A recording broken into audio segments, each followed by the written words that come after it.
歡迎翻到嚟英雄小學堂啦！咁今日咧就要講一講呢支由 VFC 推出嘅 HK33咁啊 Assault Rifle 啦。咁當然呢支係 GBB 嚟嘅。咁見到啊靚 marking。咁咧講下故仔先。咁呢支槍咧其實當然啦 HK 推出嘅。點解當年要推出呢支槍咧？就係因為咧 G3就762啊嘛。MP5 就9毫米，咁佢就推出咗支556喺中間嘅口徑，因為當年60年代尾556啱啱開始流行啦，同埋美軍喺越南大量使用 M16，咁咧越南同呢支槍都有段古嘅噃。當年因為 Navy SEAL 咧早期 M16大家知道可靠性好差嘅，所以咧佢哋都有用呢支 HK33，佢哋喺越南都有用過嘅。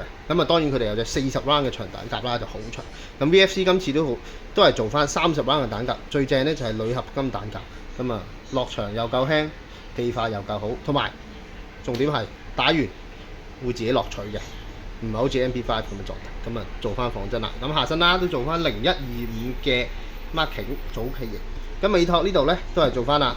呢個尾托咧係可以同 HK53同埋 MP5 都用到嘅。咁當然佢哋嘅伸縮尾托都用得翻落嚟嘅。如果大家想要個更加 compact 嘅 look咧，就可以用翻佢啦。咁講埋前邊，咁見到隻靚腳架。咁呢隻腳架咧就係另外由 Task Force 推出，都係 VFC 做嘅。咁啊全鋼啦，鋼好，十分靚仔。